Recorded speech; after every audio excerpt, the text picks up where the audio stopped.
My daughter was a jinx. The first word she ever spoke, as a toddler, was die. No one took it seriously at the time, but the very next day, her grandpa was hit by a truck and killed. When my daughter started kindergarten, her second sentence was, the snow by the door is red. Her grandma went downstairs for a walk and was instantly killed by a flower pot falling from an upstairs window, staining the white snow crimson. My husband was distraught. He wanted to get rid of our daughter. My daughter then uttered her third sentence, Daddy, watch out for cars. My husband was terrified, not daring to step out of the house, but he tripped on a toy car in the living room, suffered a brain hemorrhage, and died on the spot. I cried, begging my daughter to shut up, to stop cursing her own family, but her expression remained cold, devoid of any remorse. Mommy, don't go near fire. I completely broke down. On Christmas Eve, I climbed onto the rooftop. I didn't want to burn to death, so I chose my own way to die. But as I jumped, someone below was setting off fireworks. The brilliant fireworks exploded, hitting me, and I plummeted to my death amidst the shocked screams of onlookers. My daughter stood on the rooftop, watching me, her face utterly expressionless. Even in death, I couldn't understand why the daughter I had cared for so meticulously would curse our entire family. When I opened my eyes again, I was back to the day my daughter first learned to speak. This time, I finally understood what was going on with my daughter's jinx. The moment I opened my eyes, I saw my 1-year-old daughter pointing at her grandpa and saying, die. At first, no one reacted. Grandpa was still affectionately teasing her. What is my sweet little Lily saying? Call me Grandpa, and Grandpa will give you candy. But Lily's small face remained cold,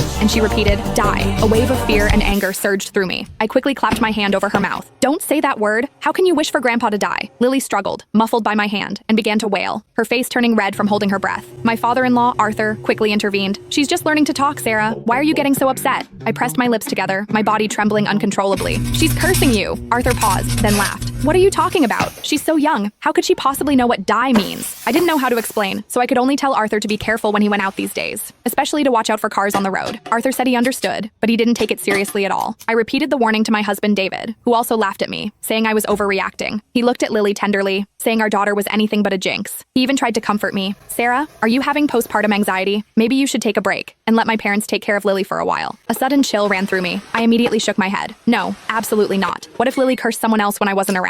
But a sliver of hope remained in my mind. What if the previous incidents were just accidents? I hadn't let Arthur leave the house for days, and I'd even put away all the toy cars. I was terrified of a repeat of what happened to David in my previous memory. After a few days at home, Arthur got bored. I'm just going for a walk in the garden downstairs. Don't you worry about it. I warned him repeatedly not to go anywhere near cars. But Arthur still had an accident. He missed a step while going down the stairs, tumbling all the way down. His head landed precisely on a protruding nail. Arthur died on the spot. When the ambulance arrived, they immediately called the funeral home. My mother-in-law, Martha, knelt beside Arthur, sobbing uncontrollably. How could this happen? But her usually kind husband was gone forever, unable to hear her cries. David rushed back from work, his eyes immediately red with tears. Yet, he calmly contacted relatives and friends, preparing Arthur's funeral. I held my innocent daughter, overwhelmed by guilt and self-blame, but Lily remained perfectly innocent, as if nothing had happened. I pinched her cheek, making her look at me. Lily, tell Mommy, why did you say that word? Why did you have to curse Grandpa? But my daughter couldn't answer. She cried even harder.